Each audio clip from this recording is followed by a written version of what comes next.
18 தர்பார் வந்துட்டாயா. வணக்கம் மக்களே, இது நியூஸ் 18 தர்பார். நம்ம தர்பார்ல இன்னைக்கு உங்களுக்காக அரசியல அதிரி உதிரியான பல விஷயங்கள் நடந்திருக்கு.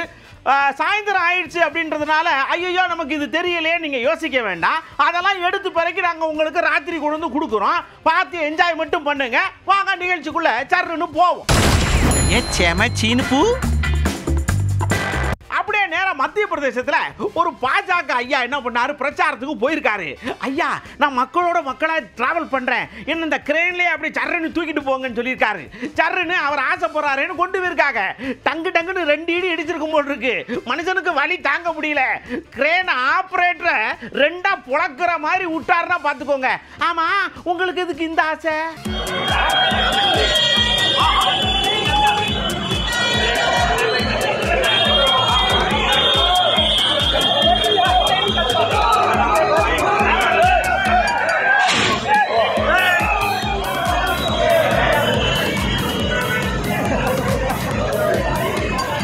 அதாவதுங்க, படிப்பு எவ்வளவு முக்கியம்னு இந்த சம்பவத்தை பார்த்தா உங்களுக்கு தெரியும். ராஜஸ்தான்ல ஒரு பையன் நான் பள்ளிக்கூடம் போக மாட்டேன் அப்படின்னு சுத்தி சுத்தி வந்து கட்டில சேர்ந்து கையை உள்ள விட்டு கட்டி பிடிச்சிக்கிட்டான். இவனை இப்படியே இது பண்ணாரு, கட்டில் தாண்டா வேணும், தூக்குடா கட்டிலோட. அவங்க கட்டிலோட தூக்கி கொண்டே பள்ளிக்கூடத்தில் ஓட்டாங்க. எப்படி படிப்பு ரொம்ப முக்கியம் தம்பி.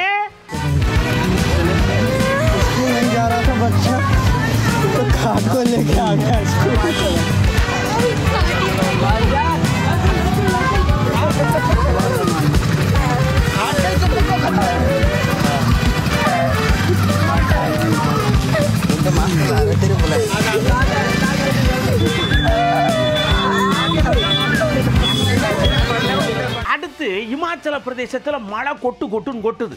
தண்ணி ஊரம் தன்னால ஓடுது. கார் அந்த பக்கம் மாட்டிக்கிருச்சு. எப்படா இந்த காரை கொண்டு வரது? பொம்மைக்காரனை தூக்கிட்டு வந்துடலாம். ஆனா நெசக்காராச்சே, இருக்கிற மரப்பறையெல்லாம் போடுக்கியா, காரை தூக்கி அதுல வைங்க, சர்ன்னு இழுத்து கொண்டு வாங்கன்னு யாரோ ஒரு புத்திசாலி ஐடியா கொடுக்க காரை கொண்டு வந்துட்டாங்கல்ல இந்த பக்கம்.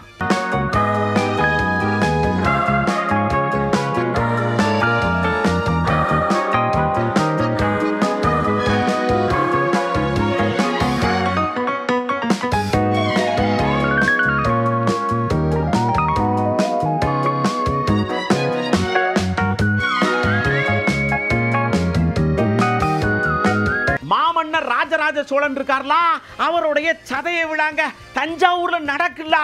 400க்கும் மேற்பட்ட கலைஞர்கள்லாம் ஒன்னா சேர்ந்து அப்படியே ஆட்டம் ஆடி ஐயோ என்னமா இருக்குங்க பாருங்க நம்ம மன்னனுடைய சதையை விழாவை.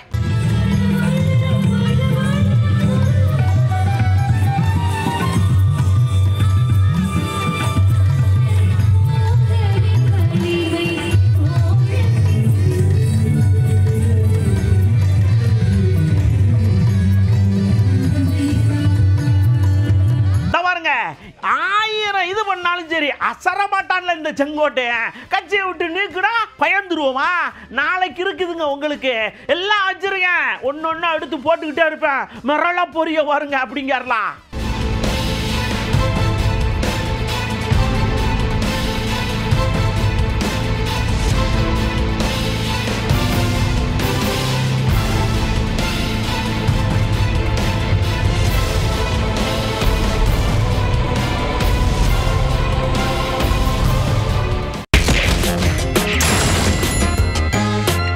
இப்போ நேரா நம்ம எங்க போறோம்? கவுண்டருக்குள்ள போறோம். அண்ணாமலை அண்ணாச்சி ஏகத்துக்கும் கடுப்புல இருக்காரு. என்ன அண்ணாச்சின்னு கேட்டா, எதுக்கு ஒரு பொறுமை இருக்கு. நான் அமித்ஷா சொன்னாருன்னு கம்முன்னு இருக்கேன். நான் எங்கேயாவது ஏதாவது பேசுதேனா ஏன் என்னைய பிடிச்சி நோண்டிக்கிட்டே இருக்கிய? அவைய 3 பேரும் ஒன்று சேர்ந்தா அதுக்கு நானா பொறுப்பு? எதுக்கு எடுத்தாலும் அண்ணாமலைன்னு இழுத்துக்கிட்டே இருந்தா பொறுமைக்கு ஒரு எல்லை இருக்கு அப்படின்னு பொங்குறார். நான் தான் 3 பேர்த்த சேர்த்தேன்னா அது ஒரு 4 பேர் எழுதுவான். நீங்க பசுமொன் போலியா அவங்க 3 பேர் போனாங்களே பின்னாடி இருந்து இயக்குனீங்களான்னு எழுதுவாங்க. ஆனால் என்னுடைய பொறுமைக்கும் ஒரு எல்லை தான். ஏன்னா நான் பேச ஆரம்பிச்சேன்னா பல விஷயங்கள் பேசிடுவேன், ஆனா நான் பேசக்கூடாது. அதனால் எதுக்கும் இந்த கருத்தை நான் தெளிவா சொல்லிட்டேன்னா, ஊகத்திற்கு இடம் கொடுக்க வேண்டாம் என்பதற்காக சொல்லிட்டேன். நானும் எதற்கும் பொறுப்பில்லை, அதாக தானாக நடக்கிறது. அப்படி இருக்கும் பொழுது எல்லாத்துக்கும் நான் தான் காரணம் பேசுவாங்க. இன்னைக்கு நான் அதிமுகவை பத்தி பேசாம இருக்கு. ஆனா அதிமுக இருக்கக்கூடிய எத்தனையோ தலைவர்கள் இன்னைக்கு என்னை திட்டிட்டு தான் இருக்காங்க. ஆனாலும் அமித்ஷாஜி அவர்கள் நான் கொடுத்த வார்த்தைக்காக கட்டுப்பட்டு இருக்கிறேன். திரும்ப எனக்கு பேசுறதுக்கு எவ்வளவு நேரம் ஆகும்? 2 நிமிஷம் போதும். நான் கொடுத்த வார்த்தைக்காக அமைதியாக இருக்கின்றேன். ஒரு வார்த்தையை கொடுத்திருக்கேன், அதுக்காக அமைதியா இருக்கணும். அடுத்து இன்னொரு விஷயத்தை சொல்றார். என் மனசுல இருக்கிற ஒரே ஒரு விஷயம், தேசிய ஜனநாயக கூட்டணி ஜெயிக்கணும். அது மட்டும்தான் என் கண்ணு முன்னாடி இருக்குங்க. அது ஒண்ணுதான் இலக்கு. அந்த இலக்கு நோக்கி அண்ணாமலை சீறி பாஞ்சு போய்கிட்டே இருப்பான்.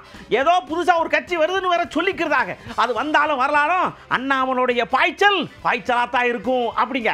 காரணம், இந்த கூட்டணி வெற்றி பெற வேண்டும் என்கின்ற ஒற்றை கருத்தில் நாங்கள் எல்லாம் இருக்கின்றோம். அதற்கான நேரமும் காலமும் இன்னும் இருப்பதாக நான் பார்க்கின்றேன். நேற்று நம்முடைய ஐயா முத்துராமலிங்க தேவர் ஐயாவுடைய நினைவிடத்துல கோவில்ல பல அரசியல் சம்பவங்களை நாம பார்த்தோம். யார் வந்தார்கள், யார் போனார்கள், யார் என்ன பேசினாங்க, அதற்கெல்லாம் பதிலடி என்ன கொடுத்தாங்க அப்படின்னு எல்லாமே நம்ம பார்த்தோம். ஆனால் என்னை பொறுத்தவரை நானும் ஆவலோடு காத்து கொண்டிருக்கின்றேன். காரணம், அமித்ஷா அவர்கள், திரு மோடி அவர்கள் ஒரு தூய அரசியலை கொடுப்பார்கள் என்கின்ற நம்பிக்கையோடு தான் நான் பாரதிய ஜனதா கட்சியில் இணைந்து பயணம் செய்து கொண்டிருக்கின்றேன். இல்லாட்டி வேலையை விட்டுட்டு வர வேண்டிய அவசியம் இல்லை, கட்சியில தொண்டனாக இருக்க வேண்டிய அவசியம் இல்லை. அதற்கு இன்னும் காலம் இருக்கிறது. அந்த காலத்துக்குள்ள நிச்சயமாக தமிழ்நாட்டில் ஒரு நல்ல அரசியலை கொடுப்பதற்கான ஒரு கூட்டணி அமையும் என்கின்ற முழு நம்பிக்கையோடு ஒரு தொண்டனாக என் வேலையை நான் செய்யறேன். இன்னைக்கு யார் இருக்கணும், யார் இருக்கக்கூடாது, யார் எப்படி இருக்கணும் என்கின்ற கருத்தை சொல்வதற்கு எனக்கு அதிகாரம் இல்லை. நான் ஒரு சாதாரண தொண்டனா இருக்கேன். பிடிச்சிருந்தா இருக்க போறேன், பிடிக்கலனா கிளம்ப போறேன், அவ்வளவுதாங்க. என் வேலையை பார்த்துட்டு விவசாயம் பார்த்துட்டு இருக்க போறேன். அதனால் நேரம் வரும்பொழுது கட்டாயமாக நிச்சயமாக நான் பேசுவேன். இன்னொரு விஷயத்தையும் சொல்றாருல, இங்க பாருங்க, நான் மற்றவங்கள மாதிரி அங்கங்க காசு வாங்கிட்டுலாம் ஒன்றும் கட்சி நடத்தல, இல்ல கட்சிக்குள்ள வேலை பார்க்கல. என் சொந்த காசை அள்ளி போட்டு சர்ன்னு வேலை பார்த்துக்கிட்டு இருக்கேன். என்ன நினைச்சுக்கிட்டு இருக்கீங்க? கட்சி பதவியில எனக்கு சரட்டுன்னு உரிக்கிற வெங்காயம் மாறிங்காரலா வளைச்சு இந்த கூட்டணி எப்படி அப்படின்னு சொல்லிங்கன்னா, நான் எப்பவுமே நேரா பேசுறாள், எப்பவுமே பின்னாடி இருந்து நான் பேச மாட்டேன். இன்னும் நான் காத்திருப்பதற்கு தயார். பாரதிய ஜனதா கட்சியினுடைய தொண்டனாக பொறுத்திருப்போம், பார்ப்போம், என்ன நடக்கும் என்று அடுத்த சில மாதங்கள் கவனிப்போம். தமிழ்நாட்டுக்கு நல்லது நடக்கும் என்கின்ற ஒற்றை கருத்துல நிறைய பேர் ரிஸ்க் எடுத்திருக்கோம். நான் இல்லை, எத்தனையோ பேர். நான் ட்ரெடிஷனல் பொலிட்டீஷியன் கிடையாது. மாத்தி பேசுறதுக்கு மக்கள் அதை எங்கிட்ட எதிர்பார்த்தாங்கன்னா ஐம் சாரி. நான் 20 வயசுலேயே கரைவேட்டி கட்டிட்டேன், 25 வயசுலேயே பூத் தலைவர் ஆகிட்டேன், 30 வயசுலேயே தலைவர் ஆகிட்டேன், 60 வயசு வரைக்கும் இருப்பேன். அந்த மாதிரி அரசியல் இல்லை. நான் 35 வயசுல வந்தேங்க, வேற இடத்துல இருந்து வந்த அரசியலுக்கு. ஆனால் எனக்கு மாற்றி பேசலாம் தெரியாது, சபநாகரிகம் எல்லாம் தெரியாது, இடத்துக்கு தகுந்த மாதிரிலாம் பேச தெரியாது. இப்போதைக்கு என் வேலையை பார்க்குறேன். பதவி எதுக்கு நான் போடணும்? பதவியெல்லாம் வெங்காயம் மாதிரி நான் சொல்லிட்டேங்க. அதை உரிச்சிங்கன்னா ஒன்றுமே இருக்காது. என்ன பதவி போடுவாங்க அண்ணா? ஒரு நிமிஷம், என்ன பதவி போடுவாங்க? என்ன அண்ணா? எனக்கு தமிழ்நாட்டில் சுத்தமான அரசியல், நேர்மையான அரசியல். இதுக்கு என்ன பதவி வேணும்? மகாத்மா காந்தி என பல பதவியில் இருந்தார். 1921 ஒரே வருஷம் அகில இந்திய காங்கிரஸ் கட்சியினுடைய தலைவராக ஒரே வருஷம் இருந்தார். பதவி இருந்தா தான் வேலை செய்ய முடியுமானே? பதவிங்கிறத நான் வண்டியில கொடி மாட்டிக்கிட்டு கரைவேட்டி கட்டிக்கிட்டு பதவி கொடுத்துட்டா லெட்டர் பேட் போடுறக்கா? அந்த மாதிரி ஆட்கள் நான் கிடையாது. நான் பதவியில் இருந்த பொழுதே சொன்னது பதவிங்கிறது வெங்காயம் மாதிரி தான். இன்னைக்கு அதான் சொல்ல போறேன். என்னை பொறுத்தவரை சுத்தமான நேர்மையான, ஏன்னா உங்களுக்கு காலம் போயிட்டு இருக்கு, எனக்கு காலம் போயிட்டு இருக்கு. இன்னும் 10 வருஷம் போனச்சா தடி வச்சுதான் நீங்கள் நான் நடக்கணும். வயது இருக்கும் பொழுது, நரம்பு சரியாக இருக்கும் பொழுது அதெல்லாம் பேச முடியும். 60 வயசு இந்த மாதிரிலாம் நான் பேசிட்டு இருக்க முடியாது. ஏன் நேரு ஊழல் பண்ணாரு, இவங்க ஊழல் பண்ணாரு, இல்ல லாரி வச்சு ஏற்றிடுவானு. அதனால இப்போதைக்கு அதை பேசுறேன். மாற்றம் நடக்கும் என்று நம்புகின்றேன். அதற்காக காத்திருப்பதற்கு தயாராகவும் இருக்கின்றேன். என்ன நடக்கும் பார்ப்போம். அதாவதுங்க, முதலமைச்சரையா வருத்தப்படுறாங்க, மோடி ஐயா இப்படி பேசி விட்டாரு அப்படின்னு அக்கா தமிழிசையை காட்ட சொன்னா உடனே அக்கா இல்ல, ஆமா நீங்க தான் எல்லா திட்டத்தையும் கண்டுபிடிச்சீங்களா, நீங்க கண்டுபிடிச்சது தான் நாங்க எடுத்து கொண்டு போயிட்டோமா, காமராஜர் ஐயா போட்டாருங்க, நாங்க அப்படியே அதை எடுத்துக்கொண்டு இருக்கோம், நீங்க என்ன நினைச்சுக்கிட்டு இருக்கிறீங்க அப்படின்னு அக்கா ஏகத்துக்கு மோடி ஐயாவுக்கு சப்போர்ட் அள்ளி வீசிக்கிட்டே இருக்காங்க. எல்லாத்துக்கும் அரசாங்க வேலைனா 10 லட்சம் கோடி வேணும். இந்திய அலையன்ஸ் எல்லாருக்கும் அரசாங்க வேலைன்னு சொல்றாங்க. 10 லட்சம் கோடி வேணும். அங்க ஒன்னும் செய்ய முடியாதாக பொய் சொல்லி தேர்தல் அறிக்கை கொடுக்கல. ஒன்று. இன்னொன்று, கேஜி முதல் பிஜி வரை இலவச கல்வி என்பது பாரதிய ஜனதா கட்சி ஆட்சி செய்கின்ற மத்திய பிரதேசத்துல இருக்கு, குஜராத்ல இருக்கு, எல்லா இடத்துலயும் தான் இருக்கு. அதே மாதிரி காலை உணவு திட்டம் உடனே அது ஸ்டாலின் ஏன் திட்டம்னு. முதலில் உணவு திட்டம் காமராஜரோட திட்டம், அது ஒண்ணு. இன்னொன்னு, தேசிய கல்விக் கொள்கையிலே ஒழுங்கா இவங்க படிக்கல. நியூட்ரிஷன் வித் எஜுகேஷன் இருக்கு. காலையில வர்ற குழந்தைங்களுக்கு சாப்பாடு, ஏன் தேசிய ஜனநாயக கூட்டணி ஆட்சியில புதுச்சேரியில காலையில ரொட்டியும் பாலும் கொடுத்தோம். ஆக காலை உணவு இவங்களுக்கான முத்திரை கிடையாது. எல்லாரும் மனித. இப்ப நான் கவர்னரா இருக்கும்போது ராஜ்பவன் ஸ்கூல்ல காலை உணவு ஆரம்பிச்சேன் நான். அதனால மனிதாபிமானத்தோடு செய்யக்கூடிய திட்டங்களை அறிவித்திருக்கிறார்கள். 1 கோடி பேருக்கு நிச்சயமா வேலை கொடுப்போம், படிப்பு கொடுப்போம், காலை உணவு திட்டம் கொடுப்போம், வேலை வாய்ப்பு கொடுப்போம்.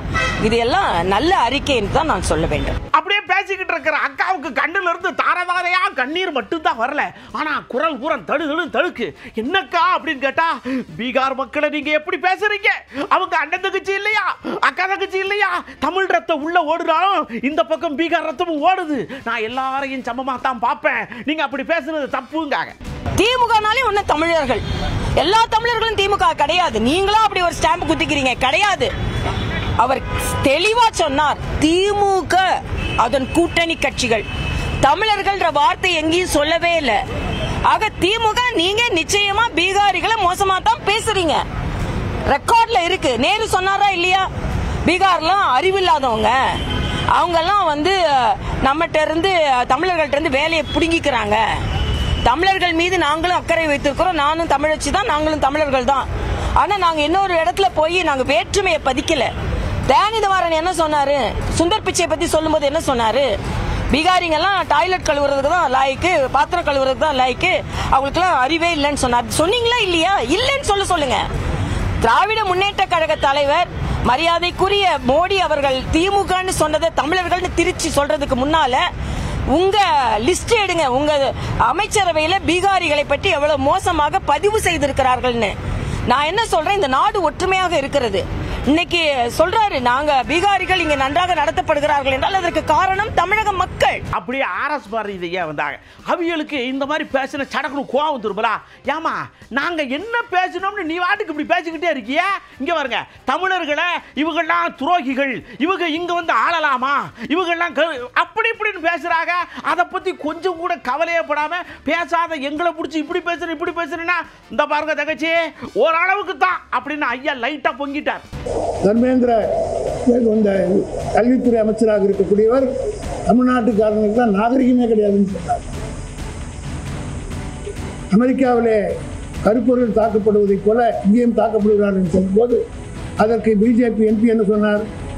பகிரங்கமாக சொன்னார், நாங்கள் அப்படி கிடையாது, தென்னாட்டு சார்ந்தவர்களும் கருப்பாக இருக்கிறாங்க, அவனை நாங்கள் அவளோடு வாழவில்லை என்று தமிழ்நாட்டுக்காரர்களை தென்னாட்டுக்காரர்களை எல்லாம் கருப்பர்களுக்கு நிகராக, அமெரிக்காவிற்கு கருப்புக்கு நிகராக பேசியவர்கள் பிஜேபிக்காரர்களா இல்லையா?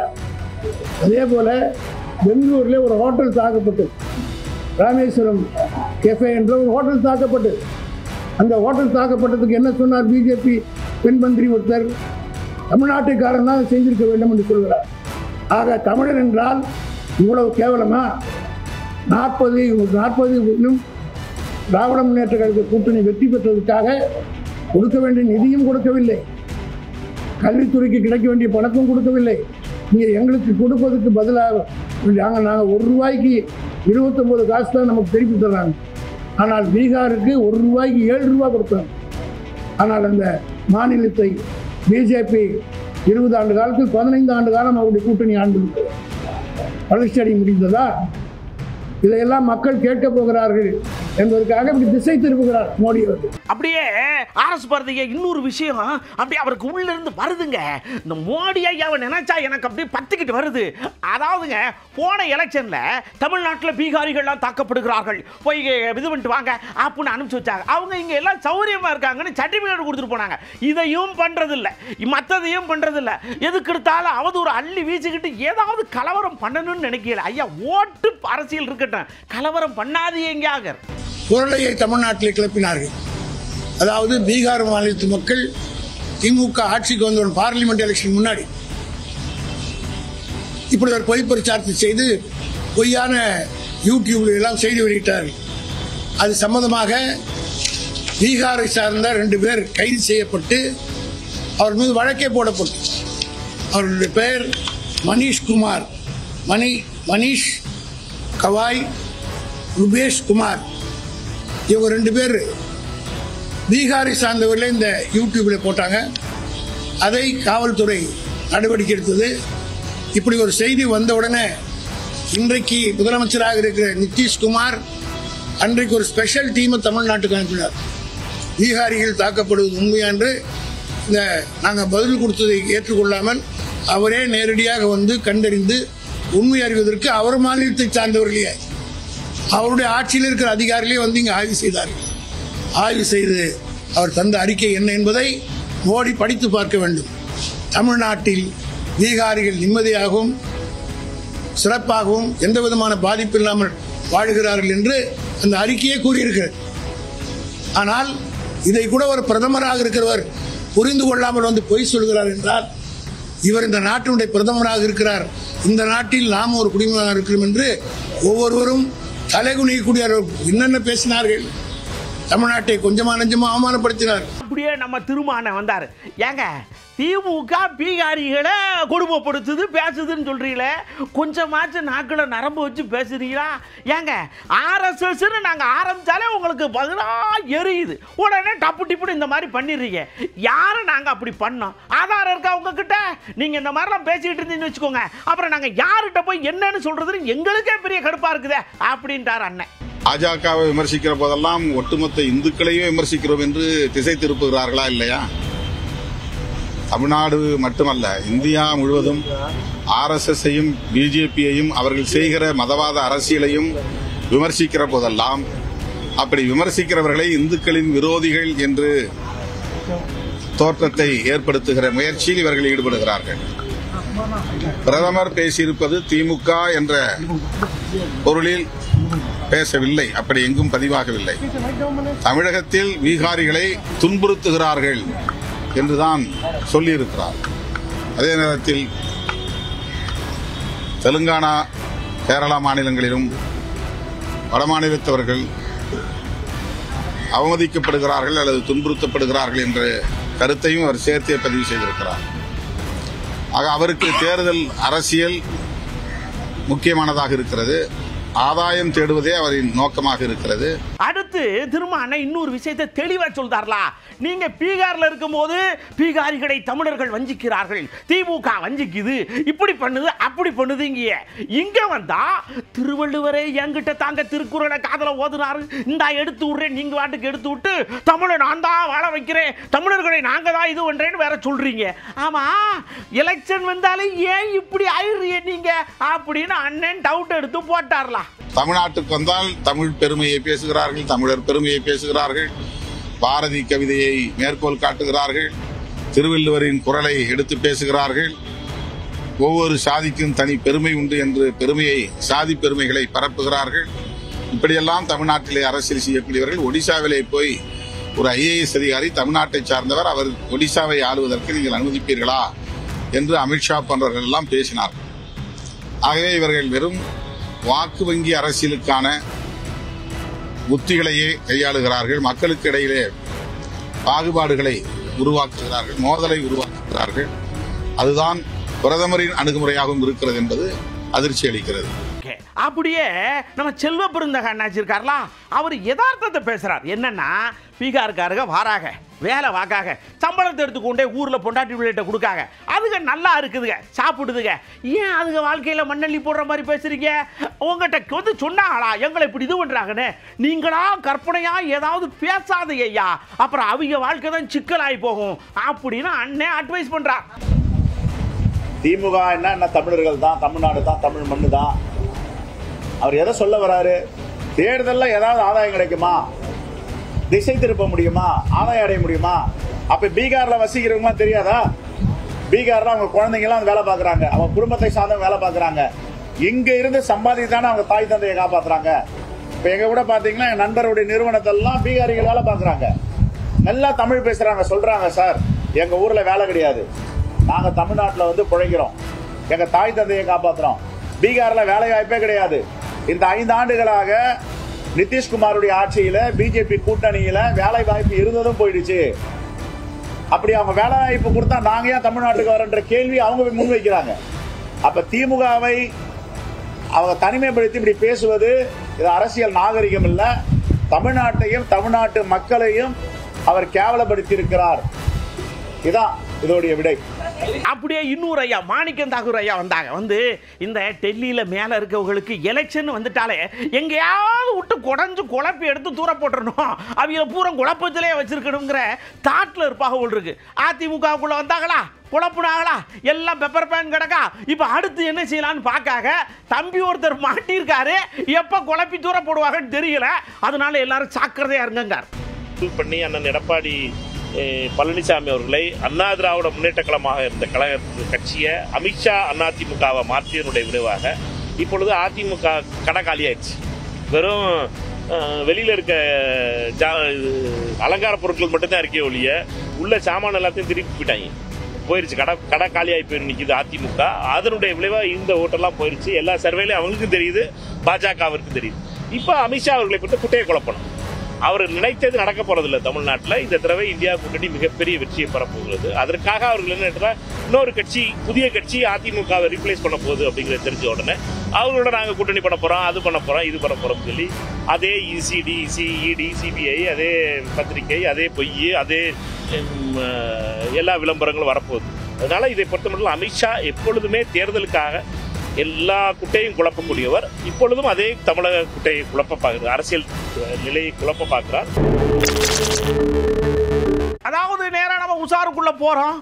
செய்வன திருந்த செய். ஒரு வேலையை செய்யணும்னா அதை கரெக்டாக செய்யணும், இல்லைன்னா செய்யக்கூடாது. தெலுங்கானாவில் ஒருத்தர் கிட்னி ஃபெயிலியர்னு போயிருக்கார். அவர் அங்கே போன இடத்துல மயங்கி வந்திருக்கார். அவர்கிட்ட இந்த டீட்டெயிலாம் இல்லைன்னு உடனே டாக்டர்கள் அப்படி எட்டி நின்று, நாங்களாம் ரொம்ப படித்தவங்க, அவர் செத்து போயிட்டார், எடுத்துக்கொண்டே உள்ளே கொண்டே போடுங்கன்னு உடற்கூறு ஆய்வு அறைக்கு கொண்டே போட்டாங்க. அவர் அன்னைக்கு ராத்திரி பூரா இருந்திருக்காரு. மறுநாள் கதவை திறந்து பார்த்தா மனுஷன் உட்காந்துருக்காரு. எல்லாம் பயந்து போய் ஐயா அவர் நல்லா இருக்காருங்க சொல்ல இப்போ அது லைட்டாக கொஞ்சம் பிரச்சனையா இருக்கு.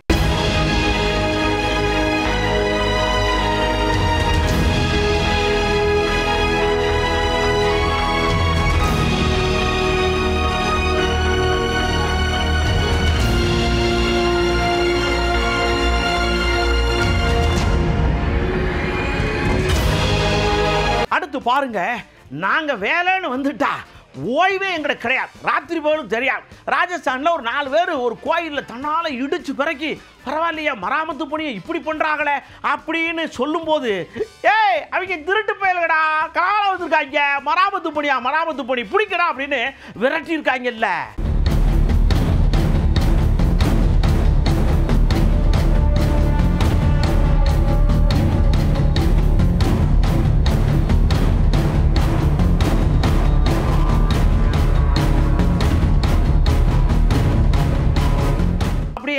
இதுக்கு நாங்க இங்கேயும் சலைச்சவர்கள்னு பழையில் ஒருத்தர் கடைக்கு வந்திருக்காரு.